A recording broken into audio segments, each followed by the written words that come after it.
Olá, alunos! Vamos continuar aqui, então, na disciplina de Mecânica Geral, aula 6, Forças em Estruturas e Vigas. Nós vamos resolver esse exemplo 3. Para o exemplo 3, pede-se: faça os diagramas de força cortante e momento fletor para a viga da figura abaixo. Conseguimos ver que é uma viga biapoiada, dois apoios do segundo gênero, com carga distribuída uniforme ao longo de todo o comprimento da viga. Então, como eu tenho dois apoios do segundo gênero, cada apoio, ele impede dois movimentos, né? Vertical e translação na horizontal. Por isso, surgem, para cada apoio, duas reações aqui já estabelecidas, que eu já coloquei. Essas reações eu arbitrei no sentido positivo, né? Caso o somatório das forças e dos momentos dê com sinal negativo, quer dizer que o sentido que eu arbitrei está incorreto. Então, primeiramente, para achar os esforços internos e traçar os diagramas, eu preciso primeiramente calcular as reações de apoio.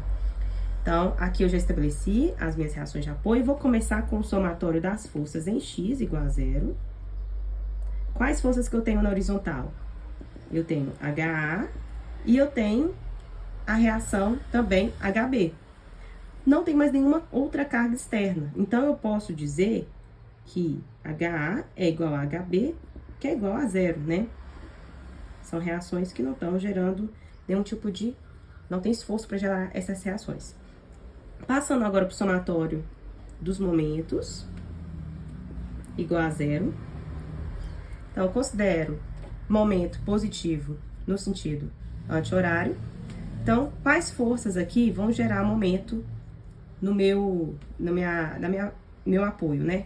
Eu tenho que escolher um dos apoios para fazer o somatório dos momentos, porque aí eu já elimino aqui essas incógnitas desse apoio que eu vou escolher.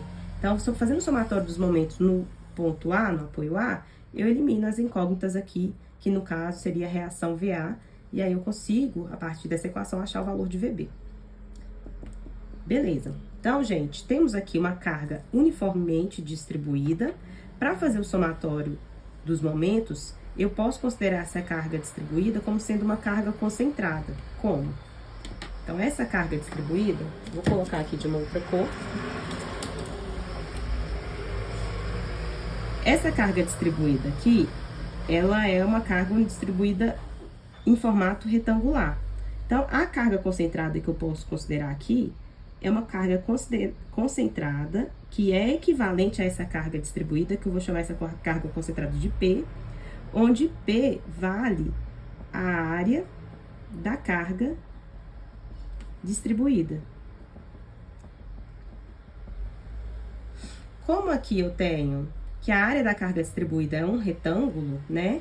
Eu tenho aqui base igual a L, altura igual a H, então eu sei que essa minha força concentrada equivalente à carga distribuída vai ser igual a W vezes L, altura vezes base. Então, e essa carga concentrada, ela é aplicada, como a gente viu lá no capítulo sobre centroides, né, e baricentros. Essa carga concentrada equivalente pode ser considerada aplicada no centroide da área distribuída. Aqui, como a área distribuída é uma área retangular, o centroide de uma área retangular é na metade da base. Então, aqui, eu sei que essa carga concentrada equivalente vai estar aplicada a metade aqui da largura, L sobre 2. Beleza, então, vou desconsiderar a carga distribuída e agora eu vou considerar essa carga concentrada. Vamos fazer o somatório dos momentos no apoio A. Quais forças vão gerar momento aqui no apoio A? Eu tenho essa carga concentrada, né, equivalente, que vai gerar o momento aqui tendendo a girar no sentido horário, por isso, então, negativo na minha convenção de sinais, de igual a W vezes L, né, que é o valor da carga. Então, é a força vezes a distância dessa carga até o ponto onde eu estou calculando o momento, que é no apoio A. Então, essa distância de L sobre 2. Qual outra carga vai gerar momento no apoio A? Temos essa reação do apoio VB aqui, né? VB vai gerar um momento no sentido anti-horário, por isso positivo, igual a VB vezes L, que é o comprimento aqui, né? A distância da reação B vertical até o apoio A. Tem mais alguma outra carga que gera momento aqui no ponto A?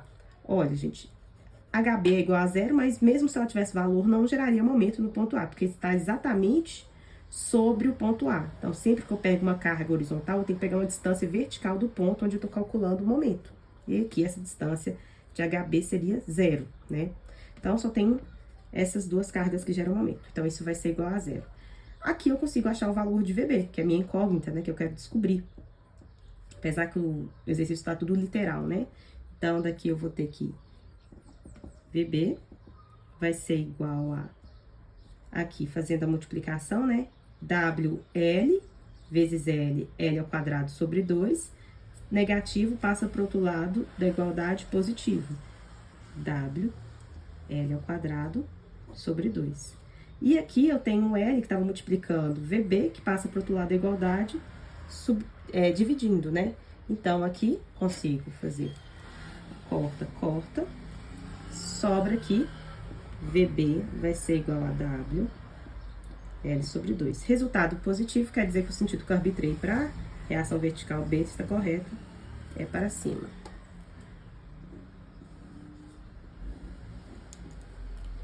Agora que eu encontrei o valor de VB, posso fazer o somatório das forças em Y igual a 0, considerando positivo as forças verticais para cima.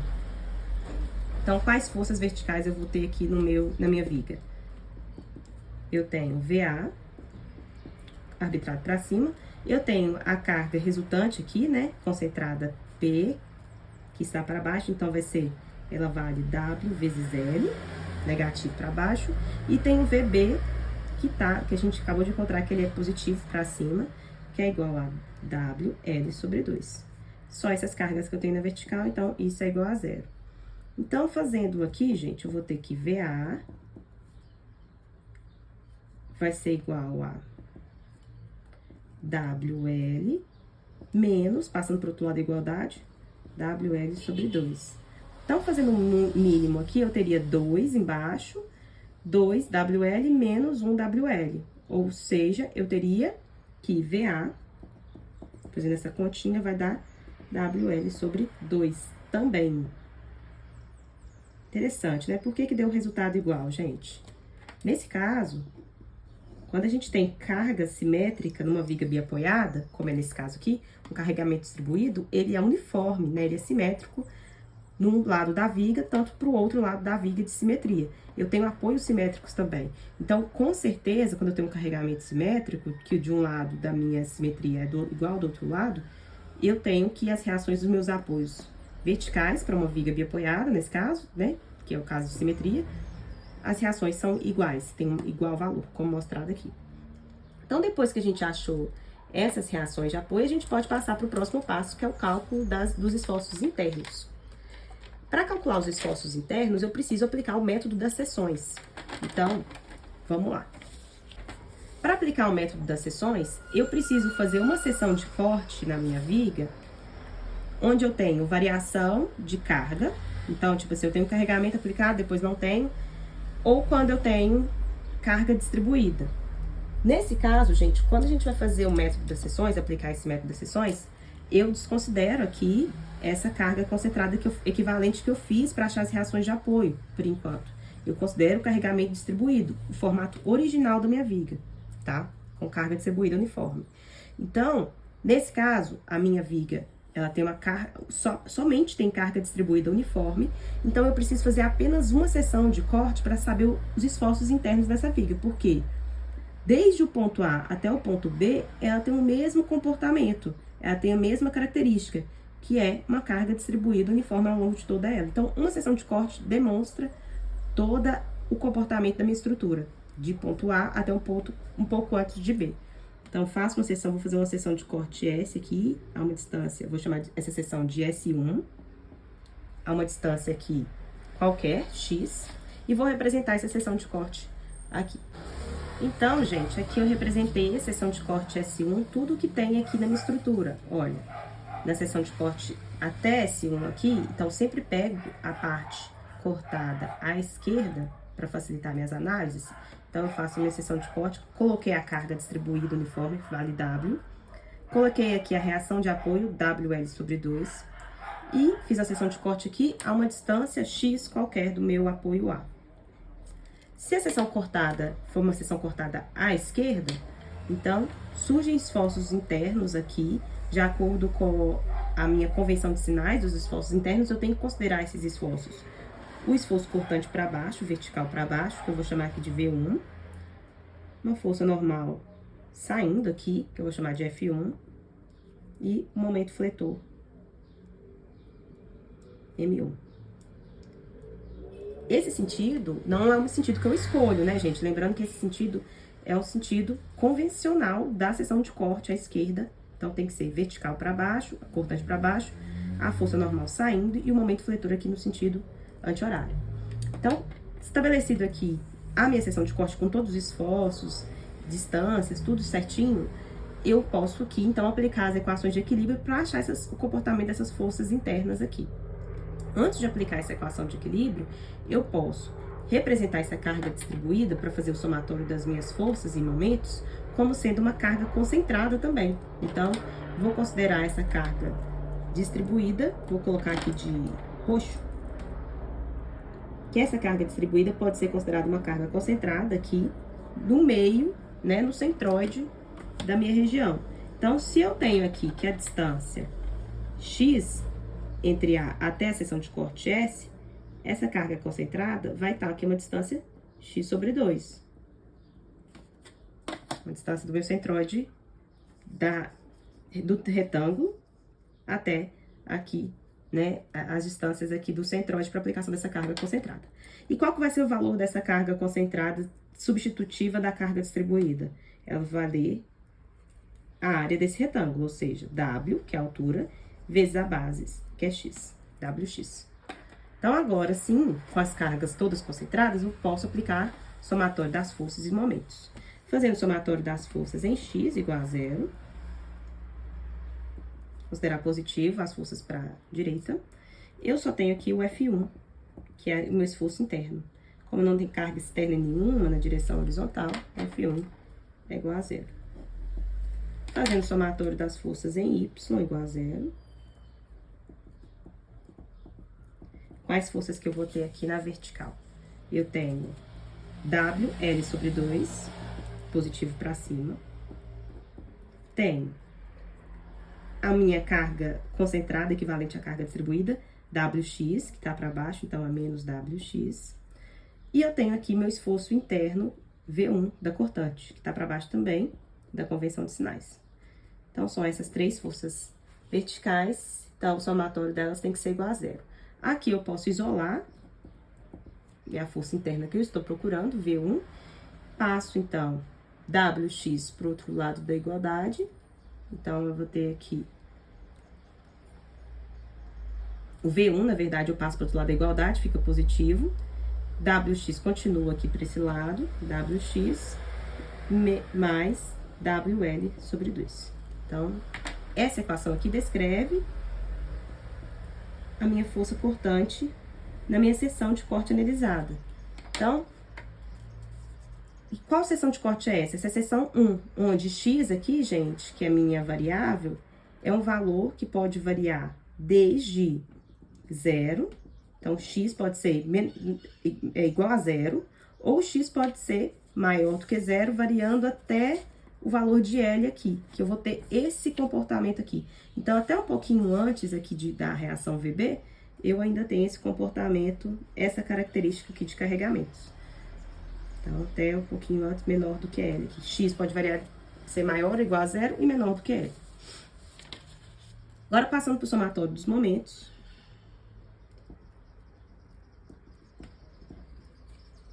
Sempre que eu considero o somatório dos momentos aqui da seção de corte, da seção S1, igual a 0. Então, quais forças vão gerar momento aqui nessa seção de corte, aqui nesse ponto? Então, eu tenho aqui a reação de apoio, WL sobre 2, que vai gerar um momento no sentido horário, então negativo. Qual que é a distância dessa reação até o ponto do S1? Então, eu tenho uma distância x aqui, né? Vezes x. Tenho aqui a força concentrada, equivalente, que vai gerar um momento em torno de S1 no sentido anti-horário, então positivo, mais WX, vezes qual que é a distância dessa força até a seção que eu tô calculando o momento, na seção 1, é a distância de x sobre 2. E tenho o próprio M1, né, interno aqui, que é a força interna minha incógnita, que tá no sentido anti-horário positivo também. Né, as forças internas aqui, na seção de corte, não geram momento. Então, isolando o M1 aqui, que eu quero encontrar o momento nesse ponto, né, na minha seção analisada, eu vou ter menos, passando aqui wx vezes x sobre 2, vai ser menos wx ao quadrado sobre 2, e wlx sobre 2 passa para o lado da igualdade positiva.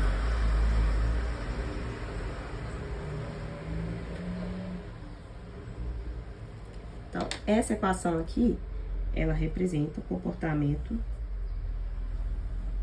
do momento fletor na minha seção analisada, nessa região de x maior ou igual a zero, menor que L. Então, gente, a gente consegue perceber aqui que o momento fletor, ele é igual à integral da força cortante aqui. Então, o momento fletor em 1 é igual à integral da força cortante em relação a x, que é a minha variável, né? Então, isso é uma representação do momento fletor. Então, já temos aqui os esforços internos na minha seção, só tem uma seção de corte que é necessária. Então, posso traçar, a partir dos resultados da cortante e do momento fletor, os diagramas de força cortante e momento fletor. Então, vamos para cá, vou traçar os diagramas logo aqui abaixo. Para o esforço cortante, começando aqui, qual é a equação que governa o esforço cortante aqui na minha viga, né? Então, desde quando x vale 0 até x valendo um pouco antes de L aqui, o esforço cortante é dado por essa equação aqui. Então, podemos dizer que quando x, eu posso ter aqui, tentando, né, substituindo x igual a 0 e substituindo aqui o x igual a L. Quando x é igual a 0, quanto que vai ser meu esforço cortante? Então, eu vou ter aqui menos wx, vale 0, então vai sobrar wl sobre 2 positivo. Então, quer dizer que a minha cortante vai ser igual a wl sobre 2, quando x igual a 0. Então, no meu diagrama, x valendo 0, nesse ponto aqui, a cortante é positiva, wl sobre 2, que é o mesmo valor da reação VA. Então, a gente vê que a reação VA, ela é positiva para cima, então ela vem aqui com valor concentrado, até chegar ao valor positivo de wl sobre 2. Quando x valer L, quanto que vai valer aqui a minha equação do esforço cortante? Eu vou ter menos WL mais WL sobre 2, ou seja, fazendo a subtração vai ficar menos WL sobre 2, nessa equação. Então, quando x igual a L. Desse do outro lado aqui, x valendo L, eu vou ter um valor aqui negativo.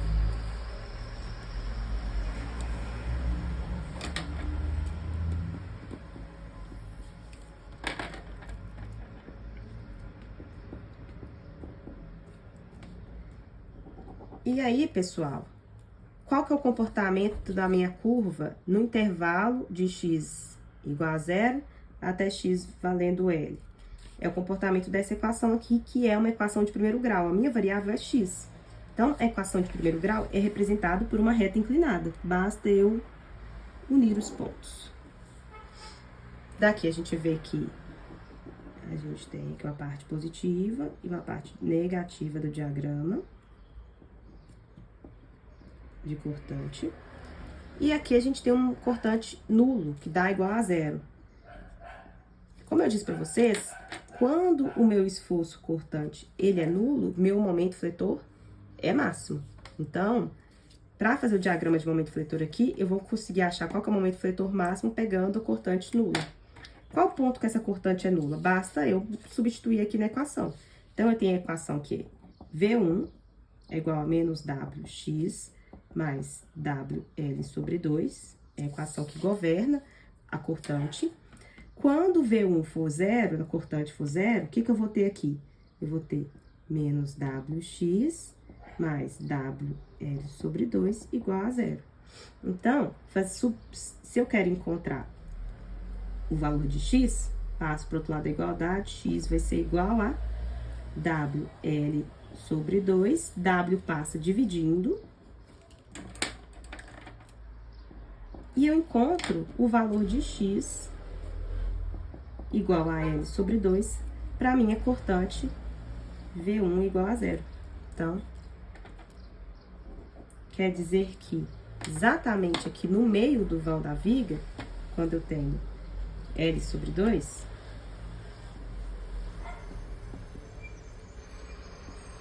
eu tenho a cortante 0.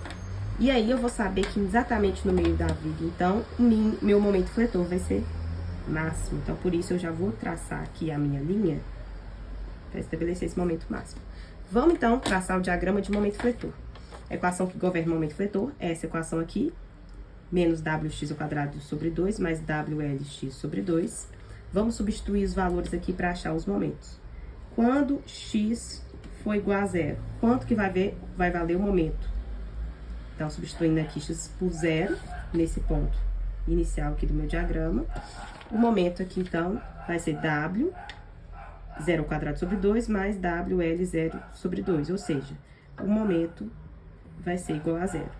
E quando x valer L, ou seja, nesse outro ponto aqui, na outra extremidade da minha viga. Então, o momento é 0 aqui, e quando vale L? Quanto que vai valer o momento? Então, eu vou ter aqui menos WL ao quadrado sobre 2, mais WL vezes L, ou seja, L ao quadrado sobre 2. Somando dois valores iguais, um negativo e outro positivo, ou seja, o momento também vai ser 0.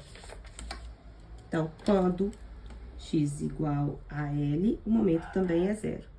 Então, quando que eu vou ter um momento, né, com algum valor?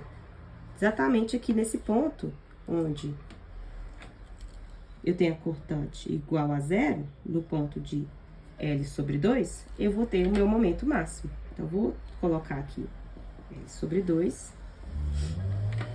e vou substituir L sobre 2 na equação para achar o momento. Então, eu vou ter aqui, a equação é menos W, quando x vale L sobre 2, ou seja, aqui eu vou ter L sobre 2 ao quadrado, sobre 2, mais W, L sobre 2, sobre 2. Então, aqui eu tenho L ao quadrado, né? Vou ter que... M1 vai ser W, L ao quadrado sobre 4. Né? 2 ao quadrado, 4, vezes 2 aqui, 8, do denominador, mais W, L, vezes L, L ao quadrado. E aqui eu vou ter 2 vezes 2. Então, vai ser igual a 2 vezes 2. Que vai ser igual a 4. Então, M1 vai ser igual a... Fazendo o mínimo aqui, 8, vai ser menos WL ao quadrado, mais 2WL ao quadrado. M1, então, portanto, vai ser igual a WL ao quadrado sobre 8. Esse valor de momento máximo é típico, né? WL ao quadrado sobre 8. A carga distribuída vezes o comprimento da viga dividido por 8. De uma viga biapoiada com carga distribuída. Então, é o momento máximo positivo. Positivo representado acima do eixo X. Então, vai ser o momento aqui nesse ponto.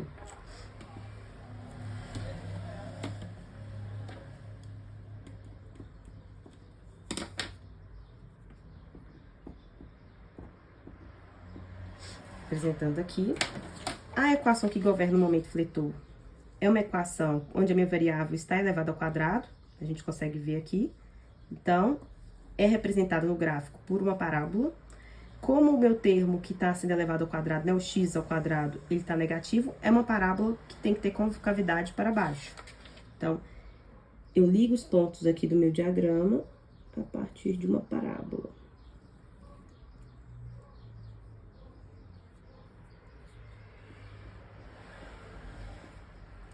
E a representação positiva